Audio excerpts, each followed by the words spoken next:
Hello guys, मैं दीपक सिन्हा आप सभी का इस चैनल पर स्वागत है। आप लोग देख रहे हैं स्टडी नमा। आज का टॉपिक है हमारा शीत युद्ध के दायरे। तो आइए सीधा हम टॉपिक पर बात करते हैं। आपके एनसीईआरटी के पेज नंबर 7 पर ये जो टॉपिक है थोड़ा लंबा है। मैं शॉर्टकट में आपको मोटी बात बता के इसको पूरा एक्सप्लेन कर दूंगा। तो आइए स्टार्ट करते हैं। पहले दायरे शब्द को समझिए। मैंने आप लोगों को लास्ट वीडियो के अंदर बताया था कि अमेरिका और सोवियत संघ अपने दायरे को बढ़ाने के लिए विभिन्न प्रकार के कार्य कर रहे हैं, जिससे कि उनका दायरा बढ़े। दायरा मतलब जितने ज़्यादा देश उनके साथ इंक्लूड रहेंगे, उस महाशक्ति का दायरा ऑटोमेटिकली बढ़ता जाएगा। तो यहाँ तक अपनी बात समझ ली ना।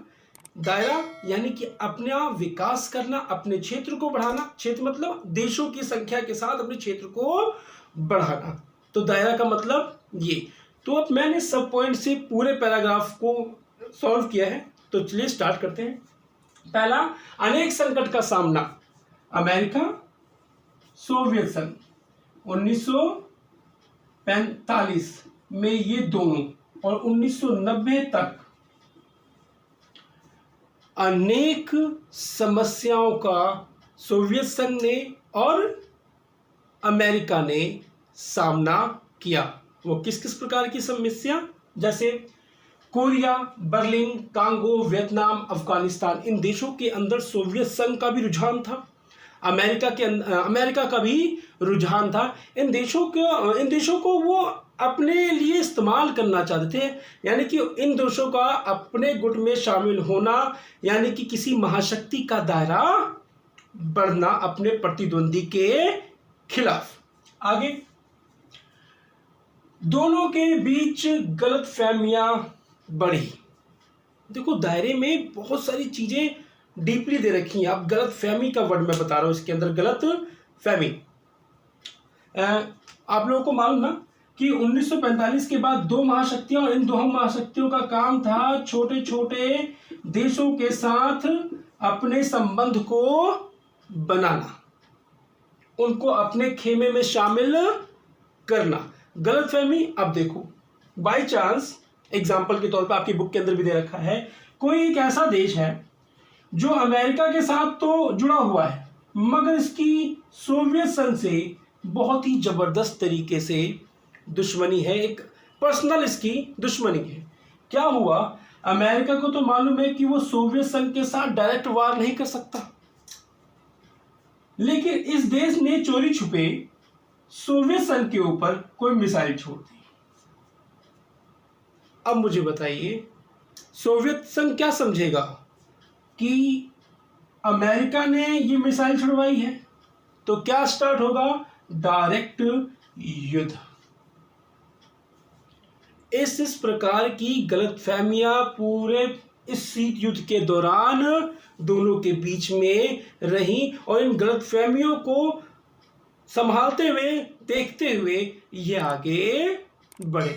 ठीक है, आपकी बुक के अंदर एग्जाम्पल दिया हुआ है। आगे नेक्स्ट, गुटनिरपेक्ष देशों की भूमिका। ये पॉइंट बड़ा अच्छा है।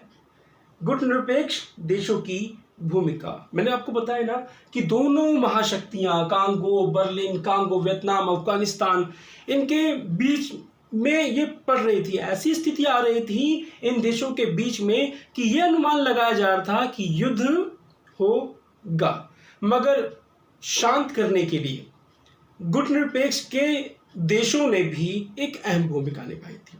उत्तर कोरिया और दक्षिण कोरिया में जब दोनों महाशक्तियां भिड़ी हुई थी और इनका विवाद चल रहा था, तो बीच में मध्य का काम, यानी कि मध्य देश भारत बीच में आकर उस गर्मा गर्म माहौल को भारत ने शांत कराया था। उसी तरीके से कांगो में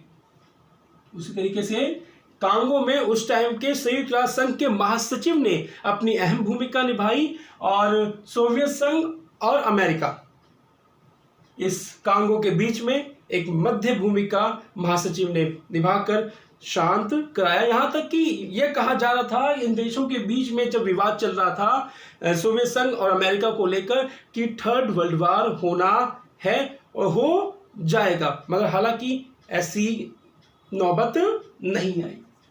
आगे, महाशक्तियों ने युद्ध को टालना जरूरी समझा।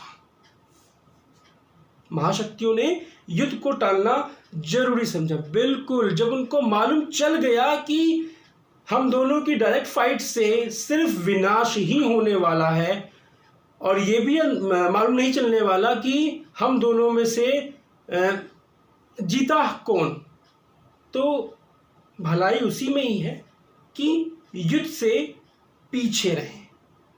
मगर दिमाग के अंदर शक तो बना रहेगा। मन को मैंने इन दोनों महाशक्तियों ने अपने मन को सांत्वना देके इस ठंडा कर लिया कि हम युद्ध नहीं करेंगे। हाँ, तनातनी रहेगी मगर युद्ध तो किसी कीमत पे हम लोग नहीं करेंगे। नेक्स्ट पॉइंट वही कह रहा है, लेकिन दुश्मनी के साथ शक और जखीरे। मन में विश्वास कर लिया इन लोगों ने कि हम किसी भी कीमत पर तनातनी खत्म तो नहीं करेंगे मगर लड़ाई के लिए हम आगे नहीं बढ़ेंगे। मगर अंदर ही अंदर ये लोग शक में तो डूबे ही हुए थे, अपने जखीरे भर रहे थे। जितने ज्यादा असला, बारूद, परमाणु बम, जितना असला अपने जखीरे में ये दोनों महाशक्तियां भर सकती थी, ये पूरा भरने का काम कर रही थी, क्योंकि इनके मन में शक तो था कि हालांकि हम दोनों ने अपने मन को सांत्वना दे दी है कि हम युद्ध नहीं करेंगे, मगर 1% अगर युद्ध हो जाए तो उस स्थिति में हम क्या करेंगे। तो ये दिमाग की सोच के कारण ये अपने जखीरे के अंदर असला, बारूद इकट्ठा करते रहते थे कि किस तरीके से इनका जखीरा भरा रहे कि अगर लड़ाई हो तो हम अपने जखीरे का इस्तेमाल कर सकें। मगर लड़ाई तो होनी नहीं थी और जखीरा बढ़ता जा रहा था। तो आई दुविधा कि अब करे तो करे क्या यार। जखीरा खाली होगा यानी कि युद्ध होगा तो जखीरा खाली होगा, फिर जखीरे को भरा जाएगा। तो बात समझ में आ रही है, जब युद्ध ही नहीं करना तो जखीरा तो भरता रह रहा है, तो इतना ज़्यादा जखीरे को भरने का कोई फायदा है? कोई फायदा नहीं है।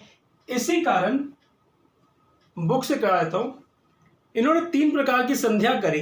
पहली संधि परमाणु प्रशिक्षण प्रतिबंध संधि, दूसरी परमाणु अप्रसार संधि और तीसरी परमाणु प्रक्षपात्र परिसीमन संधि। इन तीनों संधियों का एक ही उद्देश्य था कि जखीरे के अंदर जिस प्रकार से हम अपने वेपन्स को इकट्ठा कर रहे हैं उन वेपन्स पर रोक लगाई जाए। तो 1945 से 1990 के दशक में दोनों महाशक्तियों ने अपने दायरे को बढ़ाने के लिए कई संकटों का सामना किया और हालांकि तीसरा विश्व युद्ध नहीं हुआ। तो इसी के साथ ये टॉपिक खत्म होता है। नेक्स्ट टॉपिक पे हम बात करेंगे, पेज नंबर 10 पे है, 2 ध्रुवता को चुनौती किसने दी? गुट निरपेक्ष ने। बहुत अच्छा टॉपिक है, तो आशा करता हूँ बात समझ में आ गई होगी। तो मिलते हैं नेक्स्ट वीडियो में। तो प्लीज़ अपना और अपने परिवार का ध्यान रखें। जय हिंद, जय भारत।